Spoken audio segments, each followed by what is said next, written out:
The Islamic Republic of Iran Air Force is the aviation branch of the Islamic Republic of Iran Army. The present Air Force came into being in the early 1980s when the former Imperial Iranian Air Force was renamed. The Air Force has attempted with some success to maintain in service the large number of American-built aircraft which Iran acquired during the Shah's regime. The Air Force has turned to purchases of Soviet and Chinese aircraft, as well as pressing ex-Iraqi aircraft into service, and indigenously built aircraft, in order to maintain a capable force. History. The IRIAF came into being when the former Imperial Iranian Air Force was renamed following the Islamic Revolution in Iran, in February 1979. The British publishing company Orbis Warplane Partwork magazine seems to indicate the renaming did not actually take place until after the Iran-Iraq War had broken out. This new Iranian Air Force largely inherited the equipment and structure of the former IIAF, even losing most of its leading officers in the course of post-revolutionary chaos, as well as due to the prosecution of those considered as loyal to the Shah, pro-US, or elsewhere by their new government in Tehran. Due to strained relations with the West, Iran had to procure new equipment from Brazil, Russia and the People's Republic of China. Since the revolution, the exact composition of the IRIAF is hard to determine, but estimates do exist. Many aircraft belonging to the Iraqi Air Force took refuge in Iran during the Persian Gulf War in 1991, and many were put into service with the IRIAF or taken apart for spare parts. Due to the continuous spare parts shortages faced by the Air Force, a decision was made in the late 1980s to develop a local aerospace industry to support the Air Force. In 2002, Iran, with the cooperation of Ukraine, successfully started the manufacture of the Iran 140, a license-built version of the Antonov An-140 transport aircraft. Simultaneously, Iran began construction of two domestically produced fighters, upgraded using technology from the F-14 Tomcat and the F-5 Tiger II. The fighters have been named the Azarach and the Shafaq. Since then the country has also become self-sufficient in the manufacture of helicopters. The country claims that it is capable of producing the old U.S. AW-1 Cobra gunship. Additionally, Iran also produces Bell helicopter Bell 212 and Bell 206 helicopters in serial production. These are known respectively as the Shabaviz 2-75 and the Shabaviz 206. Iran-Iraq War. A series of purges and forced retirements resulted in the manpower of the service being halved between February 1979 and July 1980. Leaving the IRIAF ill-prepared for the Iran-Iraq War. The sudden Iraqi airstrikes against 8 major Iranian air bases and 4 other military installations, launched on the afternoon of the 22nd of September 1980, came as a complete surprise and caused a shock in the IRIAF. The Iranians retaliated with Operation Command 99, which involved 206 F-4, F-5 and F-14 aircraft. The 23rd of September 1980, Iran launched Operation Command 99 as 40 F-4 Phantoms, armed with Mark Chapter 82, Mark Chapter 83 and Mark Chapter 84 bombs and AGM-65 Maverick missiles, took off from Hamadan. After refueling in mid-air, the Phantoms reached the Iraqi capital Baghdad, where they attacked Al-Rashid, Al-Habriya and Al-Qut air bases. Meanwhile, 8 more F-4s took off from Tehran and launched a second attack on the Al-Rashid airbase. Iran launched 58 F-5E Tiger IIs from Tabriz, which were sent to attack Mosul airbase. After the attack on Mosul airbase, 50 F-5s attacked Nasiriyah airbase, which was heavily damaged, as all 146 Iranian F-4s and F-5s had been sent for a bombing raid on Iraq. 60 F-14 Tomcats were scrambled to defend Iranian airspace against a possible Iraqi retaliation. Iranian F-14s managed to down 2 Iraqi MiG-21s and 3 Iraqi MiG-23s. An Iranian F-5E also shot down an Iraqi Su-20 during the operation. Iraqi MiG-23s managed to down 2 F-5s, while Iraqi MiG-21s also downed 2 F-5s.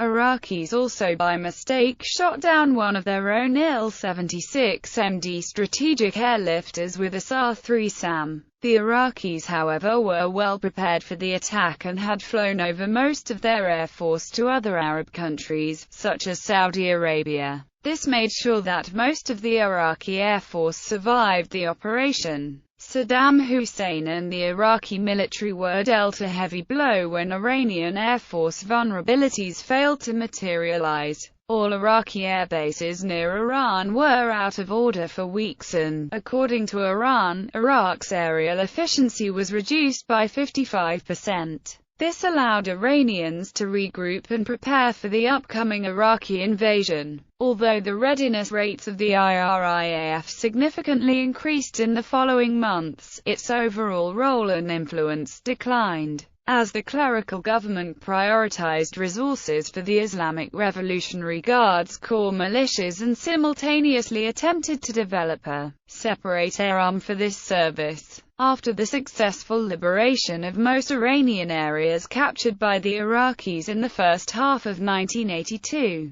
the situation of the IRIAF changed completely. From an air arm that was offensive by nature, it was largely relegated to air defense and relatively infrequent bombing attacks against targets of industrial and military significance inside Iraq. Simultaneously, the IRIAF had to learn how to maintain and keep operational its large fleet of US-built aircraft and helicopters without outside help, due to American sanctions. Relying primarily on antiquated equipment purchased from the USA. In the 1970s, the Iranians began establishing their own aerospace industry. Their efforts in this remained largely unrecognized until recently. During 1984 and 1985, the IRIAF found itself confronted by an ever better organized and equipped opponent, as the Iraqi Air Force, reinforced by deliveries of advanced fighter bombers from France and the Soviet Union, launched numerous offensives against Iranian population centers, industrial infrastructures, power plants, and oil export hubs.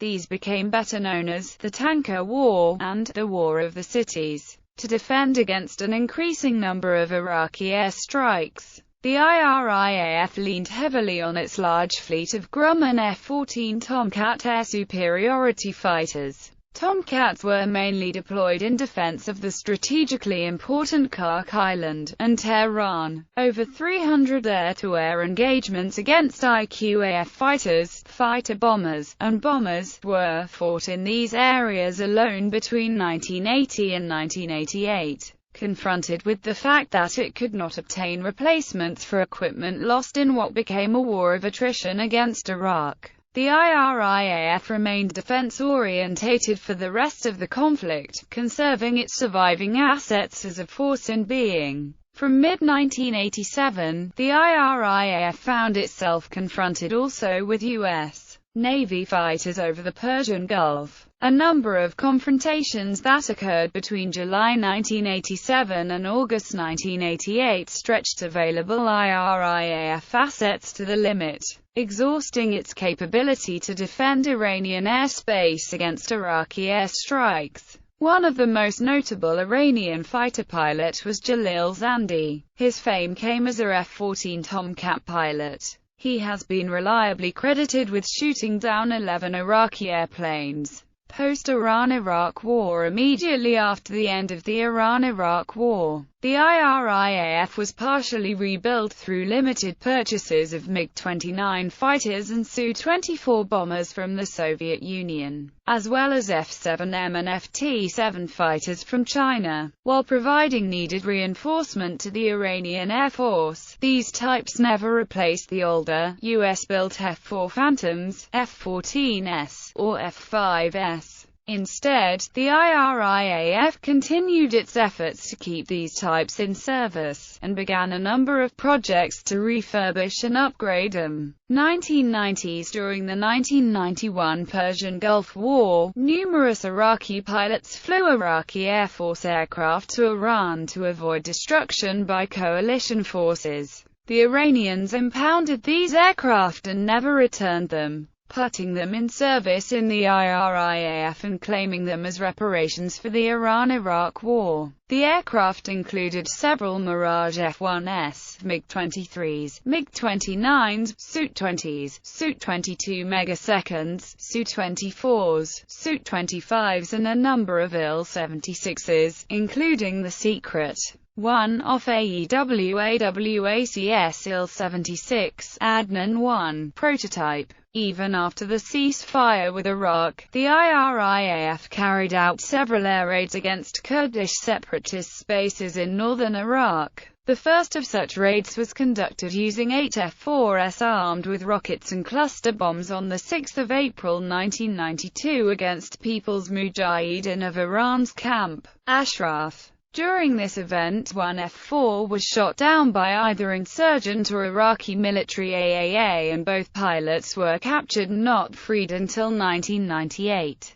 Despite threats of response, Iraq wasn't able to retaliate due to its own fight against Kurdish separatist guerrillas and the Western-imposed no-fly zones that crippled and limited its air force's operations. 2000s. In 2006, after Iranian media published a series of reports suggesting that Venezuela was interested in selling its 21 F-16 Fighting Falcons to Iran, a Hugo Chavez advisor confirmed to the Associated Press that Venezuela's military is considering selling its fleet of US-made F-16 fighter jets to another country, possibly Iran, in response to a U.S. ban on arms sales to President Hugo Chavez's government. In response, Sean McCormack, a U.S. State Department spokesperson, warned Venezuela that, without the written consent of the United States, Venezuela can't transfer these defense articles, and in this case F-16s, to a third country. According to Moscow Defense Brief, Russia delivered 6 Su-25 UBK ground attack fighter trainers, 12 Mi-171sh military transport helicopters, 21 Mi-171 transport helicopters, and 3 Mi-17B5 medical helicopters to Iran between 2000 and 2006. A $700 million repair and modernization program of the IRIAF MiG-29 and Su-24 fighters was also completed. On the 22nd of September 2009, an IRIAF Il-76 collided with an F-5E shortly after an annual parade in Tehran and crashed near Bahraman, killing all 7 people on board. 2010s. At the last of 2014, there were some evidences that IRIAF involved in 2014 military intervention against the Islamic State of Iraq in the Levant. In a video released by Al Jazeera, Iranian F-4 Phantom II bombed some buildings of ISIS in Diyala Governorate. Current composition. The IRIAF composition has changed very little since 1979. The first, very limited relocation of several units, including disbandment of some, and establishing of new squadrons, occurred in autumn 1980. When the F-4D fleet was concentrated at Shiraz, 2 squadrons of F-4S moved from Shiraz to Hamadan. and a squadron of F-14 Tomcats deployed to Mehrabad. Other deployments during the war with Iraq were mainly of temporary character, even if a major reorganization of existing air defense assets, foremost SAM and AAA units, was undertaken in 1985. There has been no major reorganization during all of the 1990s either. Equipment, capabilities and combat performance of the IRIAF strongly influenced the development of the Iraqi Air Force during the 1980s,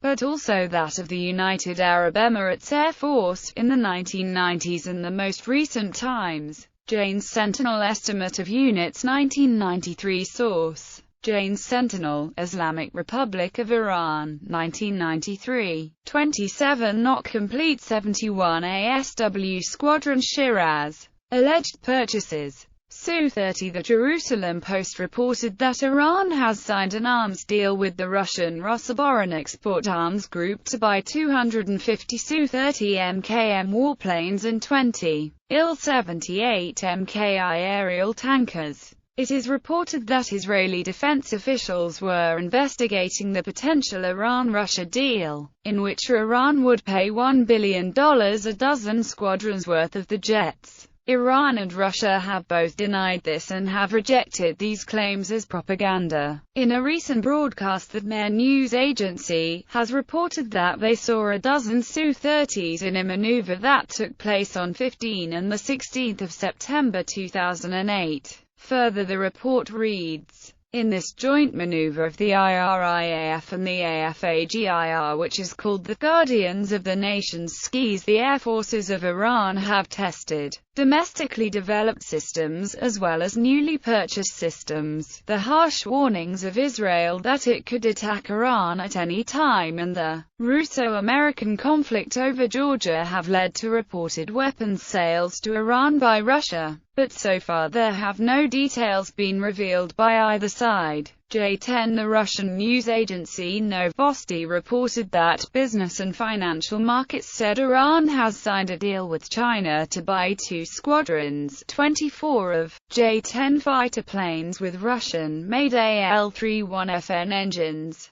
The total cost of the planes is estimated at $1 billion, and deliveries are expected between 2008 and 2010. China denied that it had agreed to sell its homegrown fighter jets to Iran, saying no talks had taken place. Foreign Ministry spokesman Liu Jianchao told reporters, "It's not true, it is an irresponsible report. China has not had talks with Iran on J-10 jets, JF-17 Thunder according to Global Security." In July 2003, Chengdu Aircraft Industrial Corporation unveiled the new Super 7, or Chaoqi fighter plane to the public. China supposedly received orders from Iran. The plane, now called the FC-1, is an export version of the JF-17 Thunder and entered production in 2006. As of 2014, Iran hasn't received any such plane. Aircraft inventory.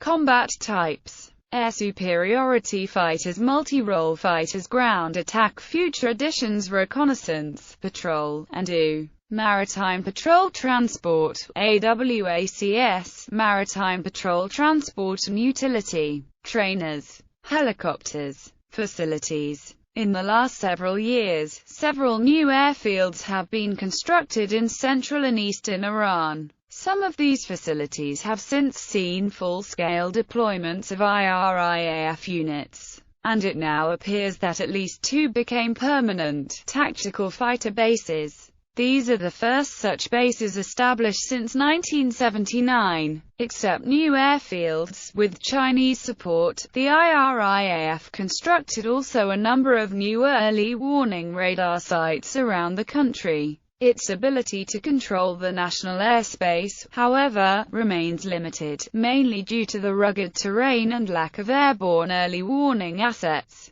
Aside from maintaining 14 TFBs, the IRIAF operates numerous temporary detachments on several minor airfields around the country. Ex-Iraqi Mirage F-1 EQs, usually based at TFB-14, near Mashhad, were frequently seen over the Persian Gulf in 2005 and 2006. Markings. The IRIAF markings are only slightly different from those used by the IIAF.